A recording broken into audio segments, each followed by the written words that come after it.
Yahya ibn Ma'in rahimehullah dedi. Zekeriya ibn Adi adlı şəxsin Vakidən həmin hədislər, yəni sifətlər barədə gələn hədislər haqqında soruşduğunu eşitdim. O dedi, mən İsmail ibn Əbi Xalidi, Mis'arı və Sufyanı gördüm. Onlar həmin hədisləri rivayət edib, onu təfsir etməzdilər. Buradan bizə zahir olan nədir, qardaşlar? Buradan bizə zahir olan odur ki, ilk öncə biz baxırıq ki, sələf imamlarına bu barədə suallar veriblər. Məhz xəbəri sifətlər haqqında sual verir. Sələf imamları da onlara nə bildirirdi?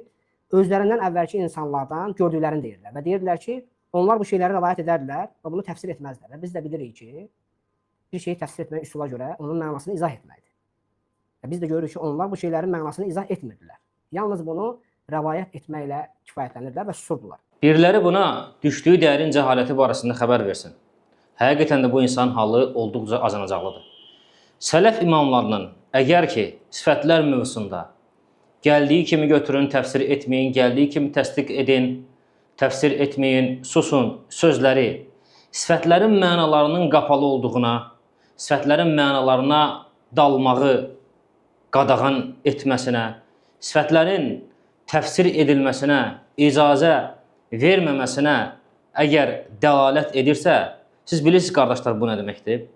Bu, bizim dinimizdə etiqadla əlaqəli olan %60% mövzuların mənalarının qapalı olduğuna və təfsir edilmələrinin icazəli olmadığına gətirib çıxarır. Bu insan başa düşmür ki, və yaxud başa düşmək istəmir ki, sələf imamlarının sifətlər mövzusunda gəldiyi kimi götürün, təfsir etməyin, gəldiyi kimi təsdiq edin, təfsir etməyin.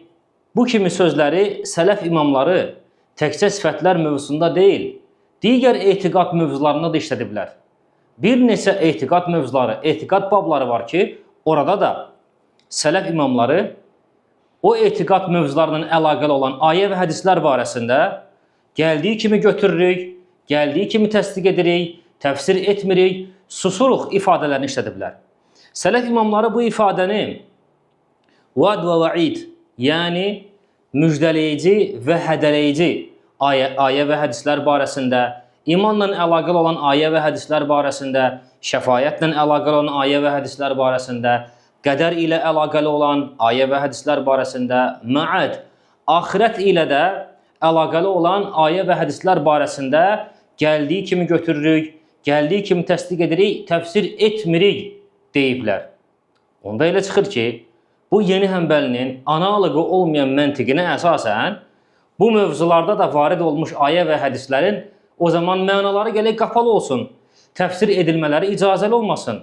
O isə ən elmsiz müsəlman belə bilir ki, alimlər əsrlər boyu ta bu günümüzə kimi bu mövzularda varid olmuş bütün ayə və hədislərə məna veriblər, mənaları haqqında danışıblar, şərhlər veriblər, təfsirlər ediblər. Bu heç də o demək deyil. Sələf imamlarının bu cür mövzularda bu kimi ifadələrinin söyləmələri, gəldiyi kimi götürür, gəldiyi kimi təsdiq edir, təfsir etmirik, susuruq. Onlar bununla həmin mövzularda olan ayə və hədislərə bidət əhlinin yanaşmasını rədd ediblər. Misal üçün, açırıq Həmbəli məzhəbinin böyük alimlərindən biri olmuş Abdülğani Əl-Məqdisi. Məqdisi ailəsinə mənsub bir böyük alimlərdən biridir. Hamınızın tanıdığı, bildiyiniz İbn Qudamə Əl-Məqdisinin xalası oğlu hesab olunur. Onun yazdığı və məzhəbin etiqadını, Həmbəli məzhəbinin etiqadını təmsil etdiyi bir kitab var. Əl-İqtisad fil-İ'tiqad. Oxunmasına tövsiyə etdiyim mötəbər etiqad kitablarından biridir. Həmin kitabda 87-ci məsələdə Əvzə'i rahiməhullahdan böyük tabiindir.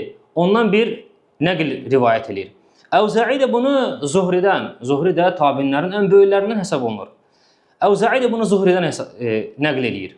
Əvzə'i deyir ki, Zuhridən bu hədisin mənası barəsində soruşdum. Hansı hədis? Peyğəmbər sallallahu aleyhi ve sellem deyir ki, La yezni zəni hinə yezni və hu mümin.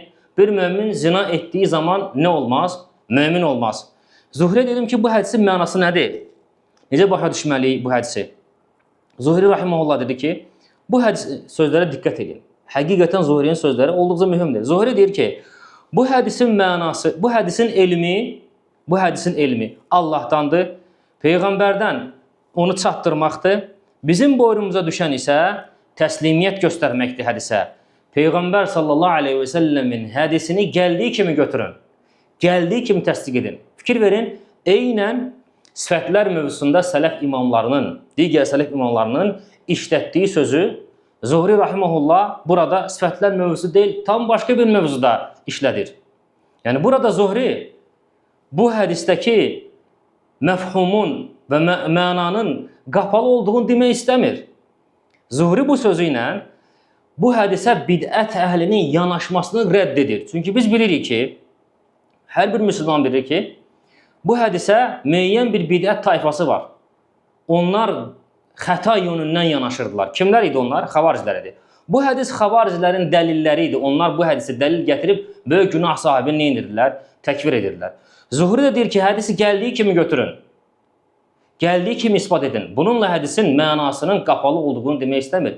Hədisdəki məfhumun təfvid edilməsinə, mənasının Allaha həvalə edilməsinə və yox təfsir edilməsinin icazəli olmaması demək deyil. Zuhri bununla nə edir? Bidət əhlinin yanaşmasını rədd edir. Sənin özünün elə məzhəbinə tabi olmasını iddia etdiyin imam Əhməd ibn Həmbəl rahimehullah təala, onun Usul-u Sünnə kitabı var. Məruf, məşhur bir kitabdır. Hər bir kəs o kitabı tanıyır. Onun içindəki məsələləri biz uşaqlara öyrədirik. O risaləni ondan Abdus ibn Məlik rahimehullah İmam Əhmədin məsələlərini, fiqhi və etiqadi məsələləri rivayət edən ravilərindən biridir. Abdus ibn Məlik. O rivayət edib həmin risaləni İmam Əhməd rahimehullah təalədən. Həmin risalədə bax gör İmam Əhməd rahimehullah təala nə deyir? Peyğəmbər sallallahu əleyhi və səlləm bir hədis gətirir. Rasulullah sallallahu əleyhi və səlləm buyurur ki, 3 xüsusiyyət var ki, kimdə olarsa o münafiq sayılar. İmam Əhməd bu hədis barəsində buyurur ki, bu hədis təhdid və təğliz, yəni təhdidi və şiddəti ifadə edən hədislərdəndir. Biz bu cür bu hədisi və buna bənzər hədisləri gəldiyi kimi rəvayət edirik və təfsir etmirik. İndi sən nə deyəcəksən ki, bu hədisdəki eynən sifətlər mövzusunda işlənilən ifadədir. Sansı ki, sən də sələflərin o nəqillərini dəlil gətirib deyirsən ki, sələflər bununla demək istəyir ki, sifətlərin mənası qapalıdır. Onlara təfsir etmək olmaz, onlara məna vermək olmaz. Eynən həmin ifadəni burada İmam Əhməd rahimehullah təala sifətlər mövzusu deyil ki, tam başqa bir mövzudur. Heç bir əlaqəsi yoxdur sifətlərlə. Digər tam başqa bir mövzuda istifadə edir. Bu hədis barəsində bu 3 xüsusiyyət Peyğəmbər sallallahu əleyhi və səlləm deyir, kimdə olarsa münafiq sayılar. İmam Əhməd deyir ki, bu və bunun kimi hədislər barəsində nə deyirik biz? Gəldiyi kimi götürürük, gəldiyi kimi rəvat edirik, təfsir etmirik. İndi sən deyəcəksən ki, bu hədisin mənası qapalıdır, təfsir etmək olmaz, mənasını Allah həvalə etmək lazımdır. Xeyr, İmam Əhməd rahimehullah təala burada Zuhrinin yanaşması kimi yanaşır. Hədisi olduğu kimi zahirən saxlayır ki, bidət əhlinin yanaşmasını rədd etsin. İmam Əhməd rahimehullah təala nəinki bu hədis, hətta bununla yanaşı bir çox hədislər var ki, onlar barəsində bu kəlməni istifadə edir. Misal üçün İmam Əhməd rahimehullah təala bir neçə hədislər zikr edir ki, onlardan biri hansıdır? İki müsəlman əllərində qılınc olaraq bir-birindən rastlaşarlarsa, vuruşmaq məqsədi ilə ölən də, öldürülən də cəhənnəmdədir. Bir bu hədis. İkinci hədis. Peyğəmbər sallallahu əleyhi və səlləm deyir ki, müsəlmanı söymək fasiqlik, onu öldürmək isə küfürdür. Başqa bir hədis. Peyğəmbər sallallahu əleyhi və səlləm buyurur ki, məndən sonra bir-birinizin boyunlarını vuran kafirlərdən olmayın. İmam Əhməd hər bu 3 hədis barəsində də eynən bu hədisdə işlətdiyi kəlməni işlədir ki, biz bunları gəldiyi kimi təsdiq edirik, gəldiyi kimi götürürük, təfsir etmirik. İndi sən deyəsən ki, bu hədislərin mənası Allah həvalə edilməlidir, təfsir edilməməlidir. Necə təfsir edilə bilməz ki? Əbu Ubeyd ibn Qasim Səlləm, rahimehullah təala, İmam Əbu Hənifə, Məlik, Şafi, Əhməd qədər böyük bir imamdır. Özünün yazdığı iman kitabında burada biraz öncə İmam Əhməddən zikr etdiyim hədisləri şərh edib, təfsir edib və bildirib ki, xavariclər bu hədislərə yanlış yanaşırlar və bu hədisləri düzgün təfsir etməyib, bununla da böyük günah sahiblərini təkfir edirlər. İmam Əhməd də burada Əbu Ubeydin, buradakı İmam Əhmədin bu hədislər haqqında dediyi Əbu Ubeydin bu hədislərə yanaşmasının növündəndir. Zuhrinin hədisə, biraz öncə Zuhridən gətirdiyimiz hədisə yanaşmasının növündəndir. İmam Əhməd rahimehullah təala bu ifadəni gəldiyi kimi götürürük, təfsir etmirik. Hətta başqa digər hədislər barəsində istifadə edib. Misal üçün, baxın, İmam Buxari rahimehullahın rivayət elədiyi hədis. Peyğəmbər sallallahu aleyhi ve sellem Əli ibn Əbi Talibə deyir ki, Əntə minni bi mənziləti Harun min Musa. Sənin mənə olan nisbətin Harunun Musaya qarşı olan nisbətidir. Yəni, necə Harun Musanın yardımcısıdır, sən də mənim elə yardımcınsan. İmam Əhməd rahimehullahın tələbəsi İmam Əhmədə deyir ki, bu hədisin təfsiri nədir? Suala fikir verin. Deyir, bu hədisin təfsiri nədir? İmam Əhməd deyir ki, bu hədis barəsində sus. Onun təfsiri barəsində məndən soruşma. Necə gəlibsə elə də götür. Necə gəlibsə elə də götür. Fikir verin, digər bir hədis. O hansı hədisdir?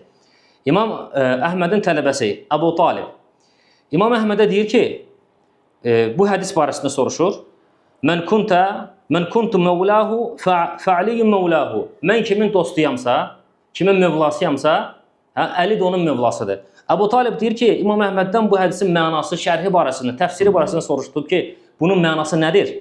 Nə dedi? Buyurdu ki, bu hədis barəsində danışma, sus, hədis necə gəlibsə o cürdə götür. Hədis necə gəlibsə o cürdə götür. Və biz bilirik ki, bu hədislərin mənası açıq aydındır. Burada gizli bir şey yoxdur. Lakin buna baxmayaraq, İmam Əhməd rahimehullah təala bu hədislər barəsində sələf imamların sifətlər mövzusunda işlətdiyi kəlməni işlədib. Gəldiyi kimi götürürük, təfsir etmirik, gəldiyi kimi təsdiq edirik, təfsir etmirik. İmam Əhməd bununla bu hədislərin mənalarının qapalı olduğu, orada nəsə bir qapalı bir şey olduğu və yaxud təfsir edilməməsi demək deyil. Necə təfsir edilə bilməz ki, biraz öncə oxuduğum elə bu hədis. Mən kimin mevlasıyamsa, Əli də onun mevlasıdır. Alimlər əsrlər boyu rafizlərlə öz arasında bu hədisin ixtilafını aparıblar. Mənasının ixtilafını, şərhinin ixtilafını, təfsirinin ixtilafını aparıblar. İmam Əhməd bu və bundan digər hədislər barəsində bu yüz kəlmə söyləməsi, yəni bu kimlərin dəlilləridir bu iki dənə oxuduğum sonuncu hədislər? Rafizlər bu dəlilləri gətirib Əli ibn Əbi Talib radiyallahu anhunun xilafətə daha layiq olduğunu isbat etmək istəyirlər bu hədislərlə. İmam Əhməd də bu hədislər mövzusunda deyir ki, sus, təfsir etmə. Bununla rafizlərin bu hədisə yanaşmasını rədd edir İmam Əhməd rahimehullah təala.